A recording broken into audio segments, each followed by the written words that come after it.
ಎಲ್ಲರಿಗೂ ನನ್ನ ಶುಭೋದಯ. ಇಂದು ನಾವು 7ನೇ ತರಗತಿಯ ಕನ್ನಡದಲ್ಲಿ 6ನೇ ಪಾಠವಾದ ಚಗಳಿ ಇರುವೆ ಇದನ್ನು ಅಭ್ಯಾಸ ಮಾಡೋಣ. ನೀವು ಮೊದಲನೇ ಸಾರಿ ನಮ್ಮ ಚಾನಲ್ಗೆ ಭೇಟಿ ನೀಡಿದರೆ ನಮ್ಮ ಚಾನಲನ್ನು ಸಬ್ಸ್ಕ್ರೈಬ್ ಮಾಡಿ ಹಾಗೂ ಲೇಟೆಸ್ಟ್ ವಿಡಿಯೋಗಳ ಅಪ್ಡೇಟ್ಗಾಗಿ ಬೆಲ್ ಐಕಾನನ್ನು ಪ್ರೆಸ್ ಮಾಡೋದನ್ನು ಮಾತ್ರ ಮರೆಯದಿರಿ. ನಮ್ಮ ಇತರೆ ವಿಷಯಗಳ ವಿಡಿಯೋಗಳ ಲಿಂಕನ್ನು ಡಿಸ್ಕ್ರಿಪ್ಷನ್ನಲ್ಲಿ ನೀಡಲಾಗಿದೆ. ಮೊದಲಿಗೆ ಕೃತಿಕಾರರ ಪರಿಚಯ. ಲೇಖಕರ ಹೆಸರು ಪೂರ್ಣಚಂದ್ರ ತೇಜಸ್ವಿ. ಜನನ 1938 ಸೆಪ್ಟೆಂಬರ್ 8. ಇವರ ಜನ್ಮಸ್ಥಳ ಶಿವಮೊಗ್ಗ ಜಿಲ್ಲೆ. ಶಿವಮೊಗ್ಗದಲ್ಲಿ ಜನಿಸಿತು. ಮೈಸೂರು ವಿಶ್ವವಿದ್ಯಾನಿಲಯದಿಂದ ಕನ್ನಡದಲ್ಲಿ ಸ್ನಾತಕೋತ್ತರ ಪದವಿ ಪಡೆದು ಚಿಕ್ಕಮಗಳೂರು ಜಿಲ್ಲೆಯ ಮೂಡಿಗೆರೆಯಲ್ಲಿ ನೆಲೆಸಿದರು. ಇವರು ತೋಟಗಾರಿಕೆ, ಛಾಯಾಗ್ರಹಣ, ಬರವಣಿಗೆ ಮತ್ತು ಚಿತ್ರಕಲೆ ತೇಜಸ್ವಿಯವರ ಹವ್ಯಾಸ. ಕಥೆ, ಕವಿತೆ, ನಾಟಕ, ಕಾದಂಬರಿ, ವೈಚಾರಿಕ ಲೇಖನಗಳು, ಪರಿಸರ ಶಿಕಾರಿ ಸಂಬಂಧಿತ ಬರಹಗಳು, ಇತಿಹಾಸ, ತತ್ವಜ್ಞಾನ, ಮಾನವಶಾಸ್ತ್ರ, ಅರ್ಥಶಾಸ್ತ್ರ, ವಿಜ್ಞಾನ ಹೀಗೆ ಹಲವು ಪ್ರಕಾರಗಳಲ್ಲಿ ಇವರು ಕೃತಿಗಳನ್ನು ರಚಿಸಿದ್ದಾರೆ. ಅಲ್ಲದೆ ಕರ್ವಾಲೋ, ಅಬಚೂರಿನ ಪೋಸ್ಟ್ ಆಫೀಸ್, ಚಿದಂಬರ ರಹಸ್ಯ, ಕಿರಿಗೂರಿನ ಗಯ್ಯಾಳಿಗಳು, ತಬರನ ಕಥೆ, ಜುಗಾರಿ ಕ್ರಾಸ್, ಮಾಯಾಲೋಕ, ಪರಿಸರದ ಕತೆ, ಅಲೆಮಾರಿಯ ಅಂಡಮಾನ್ ಮತ್ತು ಮಹಾನದಿ ನೈಲ್, ಅಣ್ಣನ ನೆನಪು ಮೊದಲಾದ ಕೃತಿಗಳನ್ನು ಇವರು ರಚಿಸಿದ್ದಾರೆ. ಇವರಿಗೆ ದೊರೆತಂತಹ ಪ್ರಶಸ್ತಿಗಳು: ಕರ್ನಾಟಕ ಸಾಹಿತ್ಯ ಅಕಾಡೆಮಿ ಪ್ರಶಸ್ತಿ, ಕೇಂದ್ರ ಸಾಹಿತ್ಯ ಅಕಾಡೆಮಿ ಪ್ರಶಸ್ತಿ, ಭಾರತೀಯ ಭಾಷಾ ಪರಿಷತ್ ಪ್ರಶಸ್ತಿ ಇನ್ನು ಮುಂತಾದವು. ಇವರ ಸಮಗ್ರ ಸಾಹಿತ್ಯಕ್ಕಾಗಿ ಪಂಪ ಪ್ರಶಸ್ತಿಯನ್ನು ಕೂಡ ನೀಡಲಾಗಿದೆ. ತೇಜಸ್ವಿ ಅವರು ಏಪ್ರಿಲ್ 5, 2007 ನಿಧನರಾದರು. ಈಗ ಪಾಠವನ್ನು ಅಭ್ಯಾಸ ಮಾಡೋಣ. ಚಗಳಿ ಇರುವೆ. ಕನ್ನಡದ ಪ್ರಖ್ಯಾತ ಸಾಹಿತಿ KP ಪೂರ್ಣಚಂದ್ರ ತೇಜಸ್ವಿಯವರ ಪ್ರಸಿದ್ಧ ಮಿಲೇನಿಯಂ ಸರಣಿಯ ಪುಸ್ತಕಗಳಲ್ಲಿ 5ನೇ ಪುಸ್ತಕ ನೆರೆಹೊರೆ ಗೆಳೆಯರು. ಅದರಲ್ಲಿ ಒಂದು ಬರಹ 3 ಇರುವೆಗಳು. ಇದರಲ್ಲಿ ತೇಜಸ್ವಿಯವರು ಒಂದು ಪ್ರಸಂಗವನ್ನು ಹೀಗೆ ವಿವರಿಸ್ತಾರೆ. ತೇಜಸ್ವಿಯವರು ಬರೆದಂತಹ ಮುಖ್ಯ ಪುಸ್ತಕಗಳಲ್ಲಿ ನೆರೆಹೊರೆ ಗೆಳೆಯರು ಅನ್ನುವಂಥ ಒಂದು ಪುಸ್ತಕದಲ್ಲಿ 3 ಇರುವೆಗಳ ಬಗ್ಗೆ ಒಂದು ಕಥೆಯನ್ನು ಇವರು ಬರೆದಿದ್ದಾರೆ. ಅದರಲ್ಲಿ ಒಂದು ಪ್ರಸಂಗ ನಿಮ್ಮ ಮುಂದೆ ಇದೆ. ಒಂದು ದಿನ ನಾನು, ನನ್ನ ತಮ್ಮ ಚೈತ್ರ ಮೈಸೂರಿನಲ್ಲಿ ಮನೆ ಮುಂದೆ ಇದ್ದ ಪನ್ನೇರಲು ಮರ ಹತ್ತಿ ಹಣ್ಣುಗಳಿವೆಯೇ ಎಂದು ಹುಡುಕುತ್ತಿದ್ದಾಗ ಇದ್ದಕ್ಕಿದ್ದಂತೆ ಇರುವೆಗಳ ದಂಡೊಂದು ನಮ್ಮ ಮೇಲೆ ಎರಗಿತು. ಮರದ ಮೇಲೆ ಎಲ್ಲಿಂದ ಬಂತು ಇರುವೆ ಎಂದು ಅತ್ತಿತ್ತ ನೋಡಿದೆ. ಕೊಂಬೆಗಳ ಮೇಲೆ ಸಾಲು ಸಾಲಾಗಿ ಕೆಂಪು ಇರುವೆಗಳು ನಮ್ಮತ್ತ ನುಗ್ಗುತ್ತಿದ್ದವು. ಅಲ್ಲದೆ ನಮ್ಮ ತಲೆಯ ಮೇಲೆ ಎಲೆಗಳನ್ನೇ ಸುತ್ತಿ ಮಾಡಿದ ದೊಡ್ಡ ಗಂಟಿನಿಂದ ಇರುವೆಗಳು ತುಪು ತುಪು ಉದುರುತ್ತಿದ್ದವು. ಸಾವಿರಾರು ಇರುವೆಗಳು ಇದ್ದುದರಿಂದ ಕಚ್ಚುತ್ತಿದ್ದ ಅವನ್ನು ಹೊಸಕಿ ಹಾಕಿ ಮುಯ್ಯಿ ತೀರಿಸಲು ಸಾಧ್ಯವಿರಲಿಲ್ಲ. ಕೊಂಬೆಯಿಂದ ಒಂದೇ ಏಟಿಗೆ ಕೆಳಗೆ ಹಾರಿ ಮೈ ಕೈಯೆಲ್ಲ ಮುತ್ತಿಕೊಂಡು ಕಚ್ಚುತ್ತಿದ್ದ ಇರುವೆಗಳನ್ನು ಕೊಡವಿಕೊಂಡೆವು. ಗೂಡಿನಿಂದ ಇರುವೆಗಳು ಹೊರಬಂದು ಗೂಡಿನ ಮೇಲೆಲ್ಲ ನೆರೆದಿದ್ದರಿಂದ ಹಸುರೆಲೆಗಳನ್ನು ಅಂಟಿಸಿ ಮಾಡಿದ್ದ ಗೂಡು ಈಗ ಕೆಂಪಗೆ ಕಾಣುತ್ತಿತ್ತು. ಅಂಗಿಯ ಒಳಗೆ ಎಲ್ಲ ಕಡೆಯೂ ಸೇರಿಕೊಂಡು ಕಚ್ಚುತ್ತಿದ್ದ ಅವನ್ನು ಆ ಮರದಿಂದ ಹೇಗಾದರೂ ಉಚ್ಚಾಟಿಸಲೇಬೇಕೆಂದು ದೃಢನಿಶ್ಚಯ ಮಾಡಿ ಮರವನ್ನು ಗಟ್ಟಿಯಾಗಿ ಹಿಡಿದು ಅಲ್ಲಾಡಿಸತೊಡಗಿದೆವು. ಆಗ ಗೂಡಿನಿಂದ ಧಾರಾಕಾರವಾಗಿ ಇರುವೆಗಳು ಹೊರಬಂದು ದಾಳಿಗೆ ಸಜ್ಜಾದವು.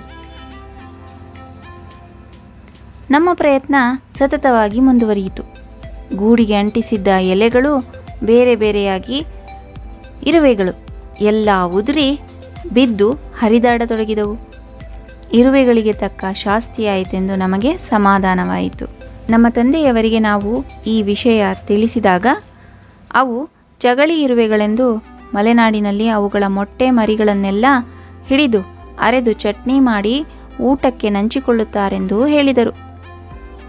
ಅವರೇ ವಿವರಿಸಿದಂತೆ ಮಲೆನಾಡಿಗರ ಪ್ರಿಯ ಇರುವೆಗಳ ಪರಿಚಯ ಈ ಚಗಳಿ ಇರುವೆ ಪಾಠ. 3 ಇರುವೆಗಳು ಅಂತ ಬರೆದಿರುವಂತಹ ಒಂದು ಕೃತಿಯಲ್ಲಿ, ಒಂದು ಕಥೆಯಲ್ಲಿ ಈ ಒಂದು ಪ್ರಸಂಗವನ್ನು ಅವರು ತಿಳಿಸಿದ್ದಾರೆ. ತಮ್ಮ ಬಾಲ್ಯದಲ್ಲಿ ತಮ್ಮ ಮತ್ತು ಚೈತ್ರನ ಜೊತೆಯಲ್ಲಿ ಆಡಿದಂತಹ ಒಂದು ಪ್ರಸಂಗ ಇದು. ಪನ್ನೇರುಲು ಮರ ಹತ್ತಿ ಹಣ್ಣುಗಳನ್ನು ಕೀಳ್ತಾ ಇರುವಂಥ ಸಂದರ್ಭದಲ್ಲಿ ಸಾಲು ಸಾಲಾಗಿ ಇರುವೆಗಳ ಗುಂಪು ಇವರ ಮೇಲೆ ನುಗ್ಗಿದ್ದು, ಮತ್ತು ಅವುಗಳನ್ನು ಇವರು ಮರದ ಕೊಂಬೆಯನ್ನು ಅಲ್ಲಾಡಿಸಿದಂಗೆ ತುಪ್ಪು ಅಂತ ಹೇಳಿ ಅವ್ರ ಮೈ ಮೇಲೆ ಬಿದ್ದಾಗ ಅವರಿಗೆ ಕಚ್ಚಿದ್ದು. ಈ ಎಲ್ಲ ಅನುಭವಗಳನ್ನು ಅವರು ಈ ಕಥೆಯಲ್ಲಿ ಹೇಳ್ಕೊಳ್ತಾ ಇದ್ದಾರೆ. ಆ ಇರುವೆಗಳನ್ನು ಉಜ್ಜಿ ಹೊಸಕಿ ಹಾಕಿದರೆ ಮುಯ್ಯಿ ತೀರಿಸ್ದಂಗೆ ಆಗುತ್ತೆ ಅಂತ ಹೇಳಿ ಅವ್ರಿಗೆ ಅನ್ನಿಸುತ್ತೆ. ಆದರೆ ಅದು ಕೂಡ ಸಾಧ್ಯ ಆಗಲ್ಲ, ಯಾಕಂದರೆ 1-2 ಇರುವೆ ಇಲ್ಲ, ಅಲ್ಲಿರೋದು ಸಾವಿರಾರು ಇರುವೆಗಳು. ಎಲೆಗಳನ್ನು ಗುಂಪಾಗಿ ಸುತ್ತಕೊಂಡು ಸಾವಿರಾರು ಇರುವೆಗಳು ಒಂದು ಗೂಡನ್ನೇ ಮಾಡ್ಕೊಂಡಿರ್ತವೆ. ಅವುಗಳೇ ಮಲೆನಾಡಿನಲ್ಲಿ ಸಿಗುವಂತಹ ಚಗಳಿ ಇರುವೆಗಳು. ಅವ್ರ ತಂದೆ ಕುವೆಂಪುರವರನ್ನು ಹೇಳಿದಾಗ ಅವ್ರು ಹೇಳ್ತಾರೆ, ಇವು ಮಲೆನಾಡಿಗರ ಪ್ರಿಯ ತಿನಿಸುಗಳಲ್ಲಿ ಒಂದಾದಂಥದ್ದು ಚಗಳಿ ಇರುವೆಗಳು. ಅಂದರೆ ಆ ಚಗಳಿ ಇರುವೆಗಳನ್ನು ಹಿಡಿದು ಚಟ್ನಿ ಮಾಡಿ ಅರಿದು ಊಟಕ್ಕೆ ನಂಚ್ಕೋತಾರೆ ಮಲೆನಾಡಿನ ಜನ ಅಂತ ಹೇಳಿ ಅವರು ವಿವರಿಸ್ತಾರೆ. ಆದ್ದರಿಂದನೇ ಈ ಚಗಳಿ ಇರುವೆಗಳ ಪರಿಚಯವನ್ನು ಮಾಡಿಕೊಡೋದಕ್ಕೆ ಅಂತಲೇ ಈ ಪಾಠವನ್ನು ನಿಮಗೆಲ್ಲ ಇಟ್ಟಿದ್ದಾರೆ. ಇರುವೆಗಳ ವರ್ಗದಲ್ಲೇ ಅದ್ಭುತವೆಂದು ವರ್ಣನೆಗೊಳಗಾಗಿರುವ ಚಗಳಿ ಇರುವೆಗಳು ಮಲೆನಾಡಿಗರಿಗೆ ಚಿರಪರಿಚಿತ. ಇವು ಕಾಡಿನಲ್ಲಿ, ತೋಟದಲ್ಲಿ ಅಗಾಧವಾದ ಗೂಡುಗಳನ್ನು ಕಟ್ಟಿಕೊಂಡು ವಾಸಿಸುತ್ತವೆ. ಎಲೆಗಳನ್ನು ಒಂದಕ್ಕೊಂದು ಸೇರಿಸಿ ಇವು ಕಟ್ಟುವ ಗೂಡುಗಳನ್ನು ಕೊಟ್ಟೆ ಎನ್ನುತ್ತಾರೆ. ಅಂದರೆ ಮಲೆನಾಡು ಕೇಳಿರ್ಬೋದಲ್ವಾ, ಎಲ್ಲ ಕಡೆ ಹಚ್ಚ ಹಸಿರು ಹಾಗೂ ಮಳೆಗಾಲದಲ್ಲಿ ಧಾರಾಕಾರವಾಗಿ ಸುರಿಯುವಂತಹ ಮಳೆ, ಹಸಿರಿನ ನಡುವೆ ಹಣ್ಣು ಹಂಪಲುಗಳ ಗಿಡ ಮರಗಳು. ಅದರಲ್ಲಿ ಈ ಕೆಂಪಿರುವೆ ಅಂದರೆ ಚಗಳಿ ಇರುವೆಗಳ ಗೂಡು. ಎಲೆಗಳನ್ನು ಒಂದಕ್ಕೊಂದು ಸೇರಿಸ್ಕೊಂಡು ಗೂಡುಗಳನ್ನು ಕಟ್ಟಿರ್ತವೆ, ಅವುಗಳನ್ನೇ ಹೇಳ್ತೀವಿ ಕೊಟ್ಟೆ ಅಂತ. ಇರುವೆಗಳ ಈ ಗೂಡನ್ನು ಕೊಟ್ಟೆ ಅಂತ ಕರೀತಾರೆ. ಅತ್ಯಂತ ಸಂಕೀರ್ಣ ಸಂದೇಶಗಳನ್ನು ತಿಳಿಸಬಲ್ಲ ಭಾಷೆ ಅಥವಾ ಸಂವಹನ ಮಾಧ್ಯಮ ಇಲ್ಲದೆ ಈ ಇರುವೆಗಳು ಇಷ್ಟೆಲ್ಲ ಕೆಲಸ ಮಾಡಲು ಸಾಧ್ಯವಿಲ್ಲ ಎನ್ನುವುದು ಇದರಿಂದ ತಿಳಿದು ಬರುತ್ತದೆ. ಸಂಘಜೀವಿಗಳಾದ ಈ ಇರುವೆಗಳು ಇಡೀ ಗೂಡು ಒಂದೇ ಎನ್ನುವಷ್ಟು ಶಿಸ್ತಿನಿಂದ ವರ್ತಿಸುತ್ತವೆ. ಅಂದರೆ ಈ ಕೊಟ್ಟೆಗಳನ್ನು ನೀವು ನೋಡಿದಾಗ ಅನಿಸುತ್ತೆ, ಒಂದೇ ಗೂಡಿನಲ್ಲಿ ಇಷ್ಟೊಂದು ಇರುವೆಗಳ, ಮತ್ತು ಅವುಗಳ ಒಂದು ಗೂಡು ಯಾವ ರೀತಿ ರಚನೆಯಾಗಿರುತ್ತೆ ಅನ್ನೋದನ್ನು ನೋಡಿದಾಗ ತುಂಬ ಶಿಸ್ತುಬದ್ಧವಾಗಿ ಇವು ವರ್ತಿಸ್ತಾ ಇವೆ ಅನ್ನೋದು ನಮಗೂ ಕೂಡ ತಿಳಿದು ಬರುತ್ತೆ. ಆದ್ದರಿಂದ ಸಂವಹನ ಮಾಧ್ಯಮ, ಇವುಗಳ ಒಂದು ಆ್ಯಂಟೆನಾ ಅಂತ ಹೇಳಿ ಮುಂದ್ಗಡೆ 2 ಇರುತ್ತಲ್ವ ಕೋಡು ಥರ, ಸೊ ಇವು ಅವುಗಳಿಗೆ ಬಹಳ ಸಹಕಾರಿ. ಇರುವೆಗಳು ಇದರಿಂದ ಸಂದೇಶವನ್ನು ಕಳಿಸ್ತವೆ ಅಂತ ಹೇಳ್ಬೋದು. ಅಂದರೆ ಅವುಗಳ ಒಂದು ಸಂವಹನ ಮಾಧ್ಯಮವಾಗಿ ಇದು ಕಾರ್ಯನಿರ್ವಹಿಸ್ಬೋದು. ಅಷ್ಟೇ ಅಲ್ಲ, ಈ ಇರುವೆಗಳು ಸಂಘಜೀವಿಗಳು ಕೂಡ ಹೌದು. ಸಂಘಜೀವಿ ಅಂದರೆ ಜೊತೆಯಲ್ಲಿ ಕೂಡಿಕೊಂಡು ಇರುವಂಥವು. ಉದಾಹರಣೆಗೆ ಇವು ಕೊಟ್ಟೆಗಳನ್ನು ರಚಿಸುವ ರೀತಿಯನ್ನೇ ನೋಡಿ. ಒಂದು ಕೊಂಬೆಯ ಎಲೆಗಳನ್ನು ಬಗ್ಗಿಸಿ ಒಂದಕ್ಕೊಂದು ತಾಗಿಸಿ ಹೊಲಿದಿರುತ್ತವೆ. ನಮಗೆ ಹೊರಗಿನಿಂದ ನೋಡಿದಾಗ ಇದೇನು ಮಹಾ ಅನ್ನಿಸಬಹುದು. ಆದರೆ ಇರುವೆಯಂಥ ಅತ್ಯಂತ ಸಣ್ಣ ಶರೀರದ ಪ್ರಾಣಿ ಅದರ 100 ಪಟ್ಟು ವಿಸ್ತಾರವಾಗಿಯೂ ಬಲವಾಗಿಯೂ ಇರುವ ಎಲೆಗಳನ್ನು ಬಗ್ಗಿಸುವುದು ಹೇಗೆ? ಅವು ಒಂದು ಕೊಟ್ಟೆ ಅಥವಾ ಅದರ ಒಂದು ಗೂಡನ್ನು ರಚನೆ ಮಾಡಿರುವಂಥ ಶೈಲಿಯನ್ನು ನಾವು ನೋಡಿದಾಗಲೇ ಗೊತ್ತಾಗುತ್ತೆ ಅದು ಎಷ್ಟು ಜಾಣ ಅಂತ ಹೇಳಿ, ಅಲ್ವಾ? ಯಾಕೆ? ಒಂದು ಕೊಂಬೆಯ ಎಲೆನ ಮತ್ತೊಂದು ಕೊಂಬೆಯ ಎಲೆಯೊಂದಿಗೆ ಸೇರಿಸಿ ಹೊಲಿದಿರ್ತಾವಂತೆ. ಹೀಗೆ ಹೊಲಿದಾಗ ಅತ್ಯಂತ ಸಣ್ಣ ಪ್ರಾಣಿ ಆದರೂ ಕೂಡ ಈ ಇರುವೆ ಒಂದು ಬಲವಾಗಿರುವಂತಹ ಆ ಎಲೆಗಳನ್ನು ಬಗ್ಗಿಸಿ ಅದರಿಂದ ಗೂಡನ್ನು ನಿರ್ಮಾಣ ಮಾಡಿಕೊಂಡಿದೆ ಅಂದಾಗ ಅವು ಯಾವ ರೀತಿ ಸಂಘದಲ್ಲಿ ಕೆಲಸ ಮಾಡ್ತವೆ, ಅಂದರೆ ಒಂದು ಒಗ್ಗಟ್ಟಿನಲ್ಲಿ ಕೆಲಸ ಮಾಡ್ತವೆ, ಜೊತೆಯಾಗಿ ಕೆಲಸ ಮಾಡುತ್ತವೆ ಅನ್ನೋದು ನಾವು ತಿಳ್ಕೊಬೋದು. ಯಾವ ಎಲೆಗಳನ್ನು ಬಗ್ಗಿಸಬೇಕಾಗಿದೆಯೋ ಆ ಎಲೆಯ ಮೇಲೆ 100 ಇರುವೆಗಳು ಜಮಾಯಿಸುತ್ತವೆ. ಅನಂತರ ಒಂದರ ಕಾಲು ಒಂದು ಹಿಡಿದುಕೊಂಡು ಜೋತಾಡುತ್ತಾ ಕೆಳಗಿಳಿಯುತ್ತವೆ. ನೋಡಿ, ಅವುಗಳು ತಮ್ಮ ಒಂದು ಮನೆಯನ್ನು ನಿರ್ಮಾಣ ಮಾಡುವಂತಹ ರೀತಿ, ಆ ಗೂಡನ್ನು ಕಟ್ಟುವಾಗ ಒಂದೇ ಇರುವೆ ಪ್ರಯತ್ನ ಮಾಡೋದಕ್ಕೆ ಸಾಧ್ಯನಾ? ಇಲ್ಲ. 5 ಬೆರಳುಗಳು ಸೇರಿದಾಗ ಒಂದು ಮುಷ್ಟಿಯಾಗುತ್ತೆ. ಅದೇ 10 ಇರುವೆಗಳು ಸೇರಿದಾಗ ಆ ಕೆಲಸ ಸುಲಭವಾಗಿ ಆಗುತ್ತೆ. ಇದಕ್ಕೆ ಹೇಳುವಂಥದ್ದು ಒಗ್ಗಟ್ಟಿನಲ್ಲಿ ಬಲವಿದೆ. ಒಂದು ಎಲೆನ ಒಂದೇ ಒಂದು ಇರುವೆ ಕೆಳಗಡೆ ತರೋದಕ್ಕೆ ಸಾಧ್ಯ ಇಲ್ಲ. ಅದರಿಂದ ಅದನ್ನು ಬಗ್ಗಿಸ್ಬೇಕು ಅಂದರೆ ಒಂದು ಎಲೆಯ ಮೇಲೆ 100 ಇರುವೆಗಳು ಒಟ್ಟಿಗೆ ಸೇರಿಕೊಳ್ತವಂತೆ. ಅದ್ರ ಮೇಲೆ ಅದಾದ ನಂತರ ಒಂದರ ಕೆಳಗೆ ಒಂದಿರುವೆ, ಒಂದರ ಕಾಲನ್ನು ಇನ್ನೊಂದಿರುವೆ ಅಂಚನ್ನು ಹಿಡ್ಕೊಂಡು ನೇತಾಡುತ್ತೆ. ಹೀಗೆ ಮಾಡ್ತಾ ಆ ರೀತಿಯಾಗಿ ಅವು ತಮ್ಮ ಮನೆಯನ್ನು ನಿರ್ಮಾಣ ಮಾಡ್ತಾ ಇದ್ದಾವೆ. ಕೆಳಗಿನ ಎಲೆಯ ಅಂಚು ಸಿಕ್ಕಿದ ಕೂಡಲೇ ನೇತಾಡುವ ದಾರದ ಕೊನೆಯಲ್ಲಿರುವ ಇರುವೆ ಎಲೆಯ ಅಂಚನ್ನು ಹಿಡಿಯುತ್ತದೆ. ಮೇಲಿನಿಂದ ಕೆಳಗೆ ನೇತುಕೊಂಡಿರುವ ಹಲವಾರು ದಾರಗಳು ನಿರ್ಮಾಣವಾದ ಕೂಡಲೇ ನೀಡಿರುವ ತಮ್ಮ ಕೈ ಕಾಲುಗಳನ್ನು ಎಲ್ಲ ಇರುವೆಗಳು ನಿಧಾನವಾಗಿ ಮಡಚುತ್ತವೆ. ದಾರದ ಸೆಳೆತಕ್ಕೆ ಎಲೆ ಮೆಲ್ಲಗೆ ಕೆಳಗೆ ಬಾಗುತ್ತದೆ. ಮೊದಲ ಇರುವೆಗಳ ದಾರ ಸಂಕುಚಿಸಿ ಎಲೆ ಕೆಳಕ್ಕೆ ಬಾಗಿರಬೇಕಾದರೆ ಮತ್ತೆ ಎರಡನೇ ಸುತ್ತಿನ ಇರುವೆಗಳ ದಾರ ನಿರ್ಮಾಣವಾಗುತ್ತದೆ. ಮೊದಲನೇ ಸರಣಿ ಎಳೆದು ಹಿಡಿದಿರುವ ಎಲೆಯಿಂದ ಮತ್ತೊಂದು ಸುತ್ತಿನ ದಾರಗಳು ಬಂದು ಎಲೆಯನ್ನು ಮತ್ತಷ್ಟು ಕೆಳಗೆ ಎಳೆಯುತ್ತವೆ. ಕೆಲ ಹೊತ್ತಿನಲ್ಲೇ ಆ ಎಲೆಯನ್ನು ಪೊಟ್ಟಣದಂತೆ ಬಗ್ಗಿಸಿ ಕೆಳಗಿನ ಎಲೆಗೆ ಒತ್ತಿ ಹಿಡಿಯುತ್ತವೆ. ನೋಡಿದ್ರಾ ಎಂತಹ ಒಂದು ಸುಂದರ ನಿರ್ಮಾಣ. ಎಲೆಗಳನ್ನು ಎಳೆಯೋದಕ್ಕೆ ಅಂತಲೇ ನೂರಾರು ಇರುವೆಗಳು ಒಂದು ಕಡೆ ಸೇರಿಕೊಂಡು ದಾರಗಳನ್ನು ಎಳೆದು ಕಟ್ಟುವಂತಹ ಒಂದು ಕಲೆ ಅಂತ ಹೇಳ್ಬೋದು. ಅದನ್ನು ಎಲೆ ಕೆಳಕ್ಕೆ ಬಾಗಿರಬೇಕಾದ್ರೆ ಮತ್ತೆ ಎರಡನೇ ಸುತ್ತಿನ ಒಂದು ದಾರವನ್ನು ಹಲವಾರು ಇರುವೆಗಳು ಮತ್ತೊಮ್ಮೆ ಆ ಮೊದಲನೇ ಸರಣಿ ಹಿಡಿದಿರುವ ಎಲೆಯಿಂದ ತಗೊಂಡು ಸೇರಿಸಿ ಕಟ್ಟುತ್ತವಂತೆ. ಹಾಗೆ ಕಟ್ಟುವಂಥ ಸಂದರ್ಭದಲ್ಲಿ ಆ ಎಲೆಯನ್ನು ಹಿಡಿದಿರುವಂತಹ ಬಾಕಿ ಇದ್ದಂತಹ ಕೆಂಪಿರುವೆಗಳು ನಿಧಾನವಾಗಿ ತಮ್ಮ ಕೈ ಕಾಲುಗಳನ್ನು ಸಡಿಲಗೊಳಿಸ್ತವೆ. ಹೀಗೆ ಮಾಡ್ತಾ ಮಾಡ್ತಾ ಮಾಡ್ತಾ ಒಂದು ಪೊಟ್ಟಣದ ಆಕಾರದ ಒಂದು ಎಲೆಗಳಿಂದ ಮಾಡಂತಹ ಒಂದು ಪೊಟ್ಟಣ ರೆಡಿಯಾಗುತ್ತೆ, ತಯಾರಾಗುತ್ತೆ. ಆ ಪೊಟ್ಟಣದಲ್ಲಿ ಈ ಇರುವೆಗಳು ತಮ್ಮ ಗೂಡನ್ನು ಮಾಡಿಕೊಳ್ತವೆ. ಮುಂದುವರಿಯೋಣ. ಹಲಸಿನ ಮತ್ತು ಮಾವಿನ ಮರದಲ್ಲಿ ನೇತಾಡುತ್ತಿರುವ ಸಾಮಾನ್ಯ ಗಾತ್ರದ ಚಗಳಿ ಕೊಟ್ಟೆಯ ಚಿಕ್ಕೆಲೆಗಳು ಒಂದಕ್ಕೊಂದು ತಾಗುತ್ತಿದ್ದಂತೆಯೇ ಇರುವೆಗಳು ತಮ್ಮ ಹಳೆ ಗೂಡಿಗೆ ಓಡಿ ಅಲ್ಲಿ ಇನ್ನೂ ಕೋಶ ಅವಸ್ಥೆಯಲ್ಲಿರುವ ಲಾರ್ವಾಗಳನ್ನು ತಮ್ಮ ದವಡೆಯಲ್ಲಿ ಮೃದುವಾಗಿ ಹಿಡಿದು ತರುತ್ತವೆ. ಹಲಸಿನ ಮತ್ತು ಮಾವಿನ ಮರದಲ್ಲಿ ಒಂದು ಸಾಮಾನ್ಯ ಗಾತ್ರದ ಚಿಕ್ಕೆಲೆಗಳಿರ್ತಾವಲ್ವ, ಆದ್ದರಿಂದ ಅವು ಒಂದಕ್ಕೊಂದು ತಾಗಿದಂತೆಯೇ ಇರ್ತವೆ. ಹಾಗಿದ್ದಾಗ ಹಳೆ ಗೂಡಿಗೆ ಹೋಗ್ಬಿಟ್ಟು ತಮ್ಮ ಕೋಶಾವಸ್ಥೆಯಲ್ಲಿರುವ ಲಾರ್ವಾಗಳು ಅಂತ ಹೇಳಿದರೆ ಇನ್ನು ಚಿಕ್ಕ ಚಿಕ್ಕದಾಗಿ ಇರುವೆಗಳಾಗಿ ನಿರ್ಮಾಣ ಆಗ್ತಿರುವಂತಹ ಮೊಟ್ಟೆಗಳು, ಅವುಗಳನ್ನು ತಮ್ಮ ದವಡೆಯಲ್ಲಿ ನಿಧಾನವಾಗಿ ಹಿಡಿದು ತರ್ತಾವಂತೆ. ಇಂತಹ ಒಂದು ಅದ್ಭುತ. ಆ ಲಾರ್ವಾಗಳನ್ನು ಎಲೆ ಅಂಟಿಸಬೇಕಾದ ಜಾಗದಲ್ಲಿ ವಿಚಿತ್ರವಾಗಿ ನೇವರಿಸುತ್ತಾ ಮೇಲೂ ಕೆಳಗೂ ಮಗ್ಗದ ಲಾಳ ಆಡಿಸುವಂತೆ ಅತ್ತಿಂದಿತ್ತ ಆಡಿಸುತ್ತವೆ. ಲಾರ್ವಾಗಳನ್ನು ನೇವರಿಸುವುದರಿಂದ ಅವು ರೇಷ್ಮೆಯಂತಹ ನೂಲನ್ನು ಸತತವಾಗಿ ಸ್ರವಿಸಲು ಶುರು ಮಾಡುತ್ತವೆ. ಜೇಡರ ಬಲೆಯಂತೆ ಎರಡನ್ನೂ ಬೆಸೆಯುವ ಈ ನೂಲು ಕೆಲಸ ಮುಗಿಯುವ ಹೊತ್ತಿಗೆ ರೇಷ್ಮೆ ಬಟ್ಟೆಯಂತೆಯೇ ದಟ್ಟವಾಗಿ ದಪ್ಪಗಿದ್ದು ಎಲೆಗಳೆರಡನ್ನು ಅಂಟಿಸಿರುತ್ತದೆ. ನೋಡಿ, ಮೊಟ್ಟೆಯ ನಂತರ ಅದು ಮೊಟ್ಟೆ ಲಾರ್ವಾ ಆಗಿ ಪರಿಣಮಿಸುತ್ತೆ. ಆ ಲಾರ್ವಾ ಮುಂದುವರಿತಾ ಬೆಳೀತಾ ಕೊನೆಗೆ ಒಂದು ಇರುವೆ ರೂಪವನ್ನು ತಾಳುತ್ತಲ್ವ.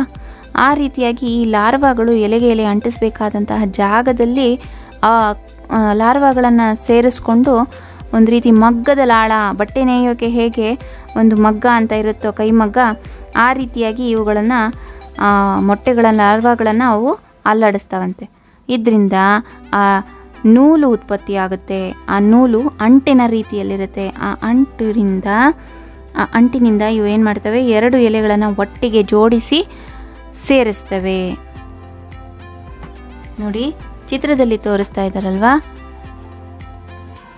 ಇವು ಕೆಂಪಿರುವೆಗಳ ಒಂದು ದಂಡು. ಆ ಇರುವೆ ಯಾವ ರೀತಿಯಾಗಿ ತಮ್ಮ ಬಾಯಲ್ಲಿ ಲಾರ್ವಾಗಳನ್ನು ಹೊತ್ತು ಹೋಗ್ತಾ ಇದೆ ನೋಡ್ಬೋದು. ಅದಾದ ನಂತರ ಇಲ್ಲಿ ನೂಲಿನ ಆಕಾರದಲ್ಲಿ, ದಾರದ ಆಕಾರದಲ್ಲಿರುವಂತಹ ಒಂದು ದ್ರವ ಸ್ರವಿಸಲು ಶುರುವಾಗಿದೆ ನೋಡ್ಬೋದಲ್ವಾ.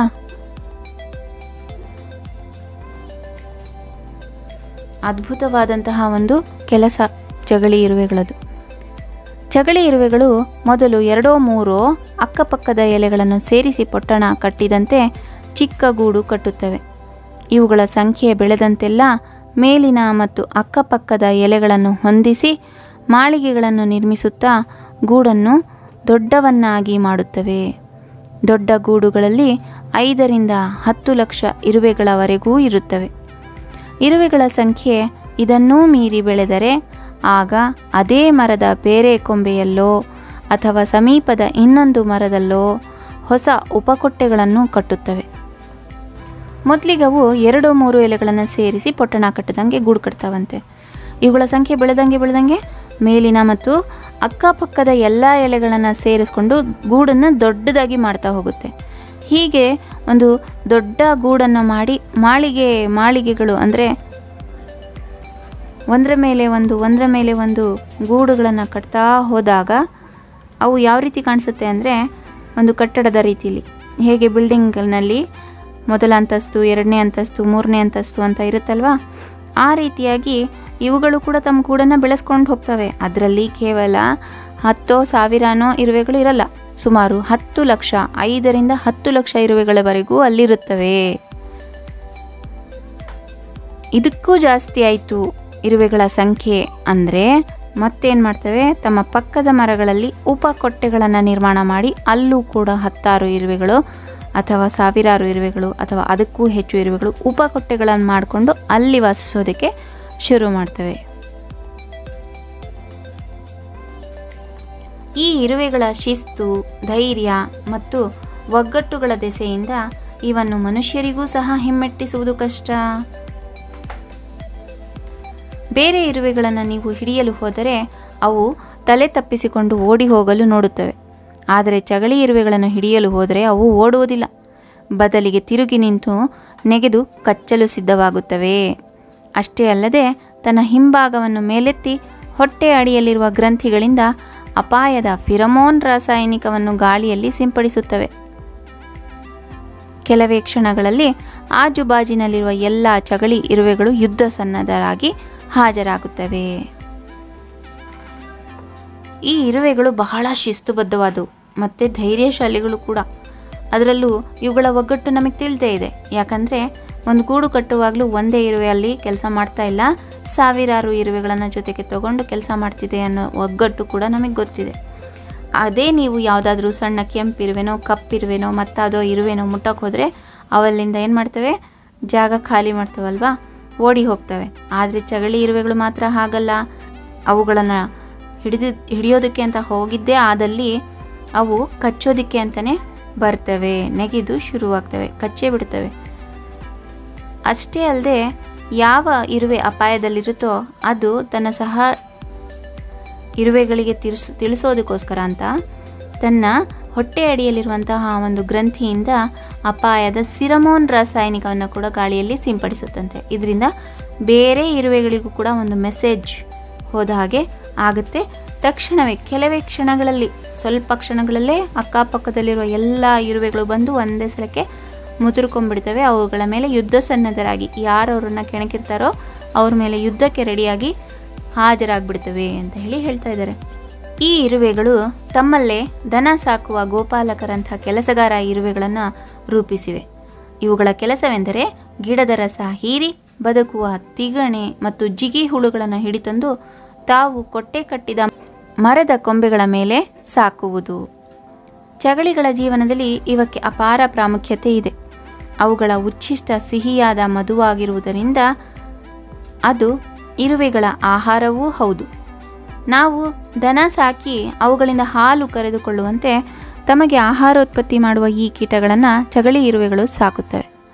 ಇದರಿಂದಾಗಿ ಚಗಳಿ ಇರುವೆಗಳು ಲಕ್ಷಾಂತರ ಕೀಟಗಳನ್ನು ಹಿಡಿದು ಕೊಂದು ರೈತರಿಗೆ ಸಹಾಯ ಮಾಡಿದರೂ ಜೀಗೆ ಹುಳುಗಳನ್ನು, ತಿಗಣೆಗಳನ್ನು ಇವು ಗೂಡು ಮಾಡಿರುವ ಮರಗಳಲ್ಲೆಲ್ಲ ತಂದಿಟ್ಟು ಸಾಕುವುದರಿಂದ ಈ ಉಪದ್ರವಕಾರಿ ಕೀಟಗಳನ್ನು ಗಿಡದಿಂದ ಗಿಡಕ್ಕೆ ಹಬ್ಬಿಸಿ ಸಾಕುವ ವಾಹಕಗಳಾಗಿವೆ. ನೋಡಿ, ಈ ಇರುವೆಗಳು ಗೋಪಾಲಕರಂಥ ಕೆಲಸ ಮಾಡುವಂತಹ ಇರುವೆಗಳನ್ನು ಕೂಡ ರೂಪಿಸಿವೆ ಅಂತೆ. ಅಂದರೆ ಕೆಲವು ಇರುವೆಗಳು ಏನು ಮಾಡ್ತವೆ, ಗಿಡದ ರಸ ಹೀರಿ ಬದುಕುವಂತಹ ತಿಗಣೆ ಮತ್ತು ಜಿಗಿ ಹುಳುಗಳನ್ನು ಹಿಡಿದು ತಂದು ಕೊಟ್ಟೆಯಲ್ಲಿ ಸಾಕ್ತವೆ. ಅವುಗಳಿಂದ ಏನು ಪ್ರಾಮುಖ್ಯತೆ ಏನಂದರೆ ಅವುಗಳ ಒಂದು ಸಿಹಿಯಾದ ಪದಾರ್ಥನ ಅವರಿಗೆ ಸಿಗುತ್ತೆ. ಅವುಗಳನ್ನು ತಿಂದಾಗ ಇವರಿಗೆ ಒಂದು ಸಿಹಿಯಾದ ಪದಾರ್ಥ ಸಿಗೋದ್ರಿಂದ ಇರುವೆಗಳ ಇದು ಆಹಾರನೂ ಹೌದು. ಅವುಗಳಿಗೆ ಹೊಟ್ಟೆ ತುಂಬಿಸುವಂತಹ ಆಹಾರ ಕೂಡ ಆ ಕೀಟಗಳಿಂದ ಅವರಿಗೆ ಸಿಗುತ್ತೆ. ಮನುಷ್ಯರಾದರೆ ದನಗಳನ್ನು ಸಾಕ್ತಾರೆ. ಆ ದನಗಳನ್ನು ಸಾಕೋದ್ರ ಮೂಲಕ ಏನು ಮಾಡ್ತಾರೆ, ಹಾಲನ್ನು ಪಡಿತಾರಲ್ವ. ಹಾಗೆಯೇ ಈ ಚಗಳಿ ಇರುವೆಗಳು ಅವುಗಳ ಉಚ್ಛಿಷ್ಟವನ್ನು ಹಾಗೂ ತಮ್ಮ ಆಹಾರವನ್ನು ಪಡ್ಕೊಳ್ಳೋ ಮೂಲಕ ಏನು ಮಾಡ್ತವೆ ಅಂದರೆ ಅವುಗಳನ್ನು ಸಾಕ್ತವೆ. ಹೀಗೆ ಸಾಕೋದ್ರಿಂದ ರೈತರಿಗೇನೋ ಇದರಿಂದ ಉಪಕಾರ ಆಯಿತು. ತಮ್ಮ ಬೆಳೆಯಲ್ಲಿ ಯಾವುದೇ ರೀತಿಯಾದಂತಹ ಹಾನಿಯುಂಟಾಗಲಾಗಿ ಕೀಟಗಳಿಂದ, ತಿಗಣೆಗಳಿಂದ ಅನ್ನೋದೇನೋ ಸರಿ. ಆದರೆ ಮರದಿಂದ ಮರಕ್ಕೆ ಇವೇನು ಮಾಡ್ತವೆ ಹೇಳಿ, ಈ ಒಂದು ಕೀಟಗಳನ್ನು ಸಾಕೋದ್ರಿಂದ ಮರದಿಂದ ಮರಕ್ಕೆ ಆ ಕೀಟಗಳ ಹರಡ್ದಂಗಾಗತ್ತೆ.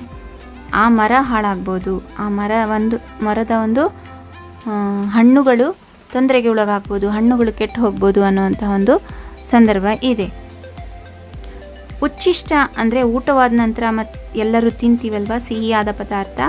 ಈಗ ನಾವು ಊಟ ಮಾಡಿದ ಮೇಲೆ ಒಂದೇನಾದರೂ ಸ್ವೀಟ್ ಸಿಹಿ ಅದನ್ನು ತಿಂತೀವಲ್ವ, ಆ ಥರ ಒಂದು ಉಚ್ಛಿಷ್ಟ ಅನ್ನುವಂಥದ್ದು ಒಂದು ಸಿಹಿಯಾದ ಪದಾರ್ಥ. ಅದು ಈ ಕೀಟಗಳಿಂದ ಸಿಗುತ್ತೆ, ಈ ಚಗಳಿ ಇರುವೆಗಳಿಗೆ. ಉಪದ್ರವಕಾರಿ ಅಂದರೆ ಕೆಡುಕನ್ನು ಉಂಟು ಮಾಡುವಂತಹ, ಮರದಿಂದ ಮರಕ್ಕೆ ಹಬ್ಬಿದಾಗ ಆ ಮರವನ್ನು ಹಾಳು ಮಾಡ್ತವೆ, ನಾಶ ಮಾಡ್ತವೆ ಅಂತ. ಅಂತಹ ವಾಹಕಗಳಾಗಿವೆ. ಒಂದು ಮರದಿಂದ ಮತ್ತೊಂದು ಮರಕ್ಕೆ ಹಬ್ಬಿಸುವಂತಹ ಈ ಇರುವೆಗಳು ಉಪದ್ರವಕಾರಿ ಕೀಟಗಳ ವಾಹಕಗಳಾಗಿವೆ ಅಂತ ಹೇಳ್ತಾ ಇದ್ದಾರೆ. ಮುಂದೆ ನೋಡೋಣ. ಚಗಳಿ ಇರುವೆಗಳಿಗೆ ಇತರ ಸಂಘಜೀವಿಗಳಾದ ಕೀಟಗಳಲ್ಲಿರುವಂತೆಯೇ ಒಂದು ರಾಣಿ ಇರುವೆ ಇರುತ್ತದೆ. ಇಡೀ ಇರುವೆಗಳ ಗುಂಪಿಗೆ ಇದೇ ಮೂಲ. ಇದರ ಕೆಲಸ ಸತತವಾಗಿ ಮೊಟ್ಟೆ ಇಡುವುದು. ರಾಣಿ ಇರುವೆಯ ಮೈಯಲ್ಲಿ ಅನೇಕ ಗ್ರಂಥಗಳಿಂದ ಹಲವಾರು ಬಗೆಯ ಫಿರಮೋನ್ ರಾಸಾಯನಿಕ ಒಸರುತ್ತದೆ. ಈ ರಾಸಾಯನಿಕಗಳು ಒಂದು ಇರುವೆಯ ಸಮುದಾಯದ ರೂಪುರೇಷೆಗಳನ್ನು ನಿಯಂತ್ರಿಸುವವು. ಗಂಡು ಇರುವೆಗಳು ಕಾವಲುಗಾರ ಇರುವೆಗಳು, ಸೈನಿಕ ಇರುವೆಗಳು ಸಹ ಈ ರಾಸಾಯನಿಕ ಸಂಯೋಜನೆಯಲ್ಲಿ ರೂಪುಗೊಳ್ಳುವವು. ನೋಡಿ, ಚಗಳಿ ಇರುವೆಗಳು ಸಂಘಜೀವಿಗಳು ಅಂತ ಹೇಳಿ ಮೊದಲೇ ತಿಳ್ಕೊಂಡಿದ್ವಿ. ಒಗ್ಗಟ್ಟಾಗಿ ಇರುವಂತಹ ಹೂವು, ಗುಂಪಿನಲ್ಲಿ ವಾಸಿಸುವಂತಹವು. ಅವುಗಳಲ್ಲಿ ಒಂದು ರಾಣಿ ಇರುತ್ತೆ, ಒಂದು ರಾಣಿ ಇರುವೆ ಇರುತ್ತೆ. ಆ ರಾಣಿ ಇರುವೆಯೇ ಇವುಗಳ ಗುಂಪಿನ ಮೂಲ, ಅಂದರೆ ಮೇನ್ ಲೀಡರ್. ಅದು ಹೇಳ್ದ ಹಾಗೆ ಎಲ್ಲ ಇರುವೆಗಳು ಕೂಡ ತಮ್ಮ ಕೆಲಸವನ್ನು ಒಂದು ಶಿಸ್ತುಬದ್ಧವಾಗಿ ನಿರ್ವಹಿಸ್ತವೆ. ಇದರ ಕೆಲಸ ಏನು? ಇದು ಸತತವಾಗಿ ಮೊಟ್ಟೆಗಳನ್ನು ಇಡ್ತಾ ಹೋಗುತ್ತೆ. ರಾಣಿ ಇರುವೆ ಮೈಯಲ್ಲಿ ಅನೇಕ ಗ್ರಂಥಿಗಳಿರುತ್ತೆ. ಅದರಿಂದ ಕೂಡ ಅದು ಫಿರಮೋನ್ ರಾಸಾಯನಿಕವನ್ನು ಬಿಡುಗಡೆ ಮಾಡ್ತಾನೇ ಇರುತ್ತೆ. ಹೀಗೆ ಗಂಡಿರುವೆ ಕಾವಲು ಕಾಯುತ್ತೆ, ಹೆಣ್ಣಿರುವೆ ಮೊಟ್ಟೆಗಳನ್ನು ಇಡ್ತಾ ಇರುತ್ತೆ. ಕಾವಲುಗಾರ ಇರುವೆಗಳು, ಸೈನಿಕ ಇರುವೆಗಳು, ಇವುಗಳು ಕೂಡ ಈ ರಾಸಾಯನಿಕ ಸಂಯೋಜನೆಯಲ್ಲಿ ಅವುಗಳಿಗೆ ಸಹಾಯವನ್ನು ಮಾಡ್ತವೆ ಅನ್ನೋದು. ರಾಣಿಯ ಮೇಲೆ ಸದಾ ಆ ಇರುವೆಗಳು ಮುತ್ತಿಕೊಂಡಿರುತ್ತವೆ. ಅದರ ಮೈ ಮೇಲೆ ಒಸರುವ ಈ ರಾಸಾಯನಿಕವನ್ನು ತಾವು ನೆಕ್ಕುವುದಲ್ಲದೆ ಅದನ್ನು ಸಂಗ್ರಹಿಸಿ ಬೇರೆ ಬೇರೆ ಇರುವೆಗಳಿಗೆ ಒಯ್ದು ತಿನ್ನಿಸುತ್ತವೆ.